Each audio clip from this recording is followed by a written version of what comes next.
Ooh. This one could be a little personal for some folks, especially in our community. So I'm going to do this one. You ready? Am I the asshole for not backing down on my daughter's teachers calling her the proper name? My daughter, Alexandra, 14F, hates any shortened version of her name. This has gone on since she was about 10. The family respects it, and she's pretty good about advocating for herself should someone call her Lexi, Alex, etc. She also hates when people get her name wrong and just wants to be called Alexandra. She took Spanish in middle school. The teacher wanted to call all students by Spanish versions of their name, provided there was one. So she tried to call Alexandra Alejandra. Alexandra corrected her and the teacher respected it. She had the same teacher all 3 years of middle school, so it wasn't an issue. Now she's in high school and is still taking Spanish. Once again, the new teacher announced if a student had a Spanish version of her name, she'd call them that. So she called Alexandra Alejandra. Alexandra corrected her, but the teacher ignored her. My daughter came home upset after the second week. I'm not the type of mom to write emails, but I felt I had to in this case. If it matters, this teacher is not Hispanic herself, so this isn't a pronunciation issue. Her argument is if these kids ever went to a Spanish-speaking country, they'd be called by that name. I found this excuse a little weak, as the middle school Spanish teacher actually was Hispanic who had come here from a Spanish-speaking country, and she respected Alexandra's wishes. It's almost like if people are respectful to other people, they will call them their preferred name regardless, and not just some weird made-up name that is more in line with their cultures. The teacher tried to dig her heels in, but I said if it wasn't a big deal in her eyes that she calls her Alejandra, why is it such a big deal to just call her Alexandra? Eventually, she gave in. Alexandra confirmed that her teacher is calling her by her proper name. My husband feels I blew this out of proportion, and Alexandra could have sucked it up for a year. The school has 3 different Spanish teachers, so odds are she could just get another one her sophomore year. Am I the asshole? No. Bad dad. Boo. Boo this man. Boo this man. Boo this man. Advocate for your children. As a dad, I will fight him. Yeah, 100%. Husband wanting to say women being too emotional should just bottle up the microaggressions. T as fuck. The only thing that you're teaching your daughter in that moment is to minimize herself when she feels uncomfortable and to not advocate for herself. That's the only thing that you're teaching your daughter. You are not helping her in any way by not having her back in a moment where she is literally, you know what? She is not being respected. 100% with 76,000 points said not the asshole. This feels like clickbait. Let's read it. Am I the asshole for going on vacation without my husband?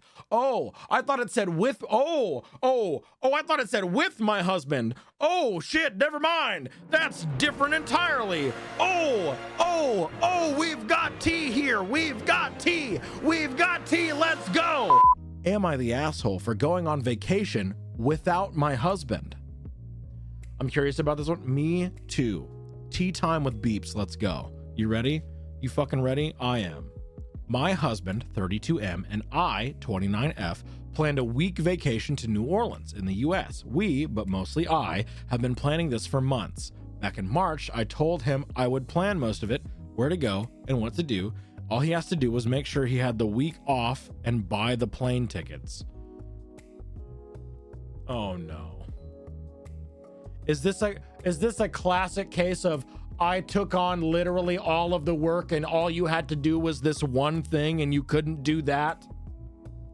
I spent the last few months researching what to do. I booked the hotel room, made reservations at places we wanted to try. I made a list of all the sites I wanted to see. Every few weeks, I would check in with my husband to see if he had asked off and bought the tickets yet. He would say he was waiting for the plane ticket prices to go down. 3 weeks ago, I reminded him again. He said he had got off of work for the days, but had forgotten to get the tickets. He looked online and the tickets were close to $1,500 a ticket. He said he was going to wait some more to see if they would go down. Last week, I asked if he had bought them yet, and he said no. We looked again, and the prices were still high. He said he wasn't willing to spend that much on them and asked how much money I would lose if I just canceled everything instead.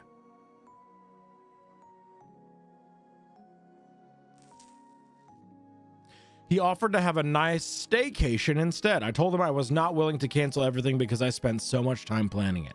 We argued and we didn't come to a conclusion. I wound up buying just one ticket for myself, and when I flew out Saturday, I told him I was still going, and he acted all surprised that I didn't want to stay home with him. I'm in New Orleans now, and he is blowing up my phone saying that I'm an asshole for still going without him. He was trying to get a ticket to come too, but I told him if he came, he is getting his own hotel room because this is now my vacation away from him. Am I the asshole? Ooh. He didn't want to go vibes? Right, Madman. Like, it really feels like he didn't want to go in the first place. That last part was kind of asshole behavior, but he deserved it. Right. I think that absolutely falls under the shitty but justified. I'm gonna say not the asshole. Not only did he only have one fucking job, that he didn't do, he asked you to fucking cancel it. He asked you to cancel everything after you booked the hotel room, made reservations, a list of the sites you wanted to see, fucking everything. This honestly kind of feels like a reoccurring issue in this dynamic here. We all need vacations to recharge, and she put so much effort into it. A staycation isn't for everyone. Right. If he didn't want to go or spend so much money on tickets, he could have had the decency to tell her instead of throwing away all of her effort. Right, exactly. Right. This can't be the first time this knucklehead has dropped the ball. 100%. No. Yeah, not the asshole. Enjoy your vacation. Bestie. You fucking earned it. This one has an update in a separate post, it looks like. Holy shit. This one's a fucking book. Oh my God. You ready for this one? Am I the asshole for refusing to cook separate meal for my niece? You see what I'm saying now? This is the title. Sounds like someone venting, maybe a little bit. How deep is this? Right. What is going on? All right, here we go. I, F42, live with my husband, M45, and our daughters, F18 and F16. We live in a different city from our families due to work. A few months ago, my sister asked me if her daughter, Kate, F19, can stay with us since she was starting college in our city. She was scared of her daughter moving away for the first time, especially to a big city like ours. I knew Kate from before COVID time and remembered her to be a smart, sweet kid. I discussed with my husband and we agreed she can stay with us. Kate moved in around 2 months back. She was fine, came home on time, let us know her whereabouts, no partying. The issue was with food. She had turned vegan. Listen. Yeah, exactly. I'm not one. I usually am not a big fan of the vegan diet. However, the way that she worded this, she had turned vegan. Wait, can someone bwop for me? Wait, hang on. Someone bwop, someone do exclamation point bwop. Thank you. Normally, I cook for my family. I cook just one meal for all, and we are all dairy obsessed people. Milk for cereal, butter and pancakes, cheese and everything. Eggs were our staple. Kate needed separate dishes altogether, and we needed vegan substitutes for her. Since those are way more expensive, I told my sister she should give money to Kate so she can buy it. She started telling me how family doesn't take money from family to feed kids.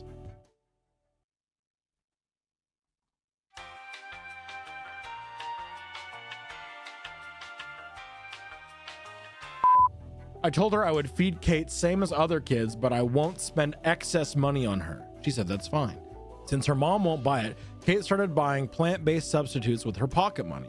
For dishes like pancakes, I made food for her using her ingredients, but every time I made a huge non-vegan meal, she expected me to provide equivalent vegan meals. I drew the line at that. I can't spend so much time cooking another meal. She said everyone else got to eat it while she was left with few stuff to go eat. I told her she is free to cook for herself, and she hated that idea. Say it with me, y'all. Say it with me, y'all. Entitlement. It came to a boiling point last weekend when we had a barbecue dinner with friends. She got upset that her salad was very basic. It was good only with chicken added and had nothing else to eat. Girl, this is what being vegan is. You cannot expect everyone else around you to ascribe and make sacrifices for your own bullshit dietary restrictions. If that's what you want to do, you've got to supplement your own shit. If you are the one that wants to do this, that's fine. That's your choice. But you can't nag and complain and berate other people for not sacrificing for your benefit. She complained, and I told her she can cook for herself. She got even more upset and called her mom, crying about how I didn't make any good meals for her and expected her to fend for herself. My sister called me yelling at me how I didn't love her daughter and was intentionally excluding her. My parents are also taking their side? What? No, you're not the asshole for refusing to cook a separate meal from your niece. Your niece is entitled as fuck. I've got sensory issues with food and can't eat much meat, so I feel for her, but also it's your responsibility to figure out your own food. Right, exactly. Niece needs to grow the fuck up. Absolutely. Yeah, not the asshole here, 100%. But I am going to read this update because what the fuck? Why does this deserve an entire other book of update? I showed my husband the post and we pored over the replies together. I'm grateful to all replies and suggestions. From reflecting, I understood I am resentful over adding another person to my household and being responsible for their special meals. I resent niece for not even assisting me when I am cooking her. After discussing with my husband, we came to the conclusion that this arrangement needed to end for my mental peace. That's fair as fuck. Yeah, let me read some comments on the other post first. Hang on. Doing a quickie little backtrack. Did she turn vegan before or after moving in with you? If she was vegan before, did her mother cook her meals? Did she pay for vegan substitutes for her own daughter? I'm just trying to figure out why a 19-year-old adult still feels entitled and expects people to cook lavish meals for her with her own time and money, not the asshole. She was vegan before she moved in, though my sister didn't tell me that. Her mother bought and cooked vegan dishes for her. Okay, back to the update post. We had a discussion with my sister, brother-in-law, dad, and mom. I told them I cannot take responsibility for Kate. I'm sorry, but Kate is not my child. They all blamed me for letting down our family and being selfish. I let them vent all they wanted, but refused to budge. I have my own family, work, and life here. I don't have space in my life to raise another person. I told my sis she have to find another accommodation for Kate. I need her to move out by the end of the month. She started screaming how I can do that to her baby. How will they find accommodation since semester has started and dorms will be full, and that her baby cannot live by herself? She is 19. Quit coddling her. This is literally all because of her own dietary restrictions and her outright refusal to cook for herself, to provide for herself. If she wants to be vegan, she can do that, but she has to be the one to make those sacrifices. I still didn't budge and just said that it's not my problem. I will not take care of my niece anymore. After the call, I talked to Kate and told her the same thing. She started crying, but well, I told her there is more, that I will not cook anything different for her from now onwards. I used to do that out of sympathy, but I am done. If she wants anything except what I make, she has to make it herself. If not, I have stored bread and peanut butter. Be free to eat that. I told her she is 19 years old and it's high time she takes responsibility for her own choices. T. She started complaining about my kids and I reminded her they eat what I make, but she doesn't. She went into the whole veganism and how I am not supporting her. I told her it's great that she chose it, but we have our right to choice too. Here, I am the chef and decide what to make. I'm not compromising on my food or making extra to accommodate another person's choices, and how it's the same rule for my kids as well. We had scrambled eggs for breakfast and rice and chicken with gravy for lunch today. My oldest daughter made chocolate pancakes for herself today, though. Even seeing that, Kate ate bread and plain rice, refusing to cook. I didn't bother cooking for her.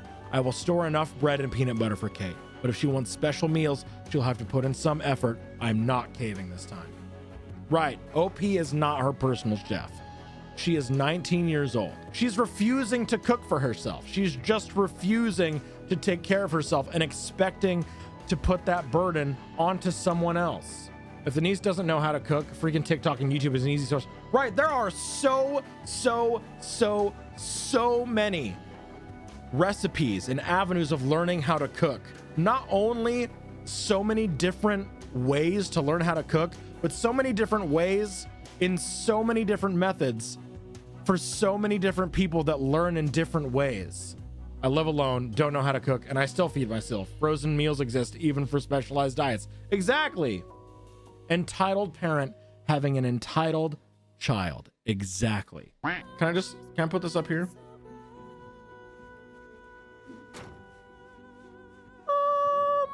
That's not that's not how paintings work.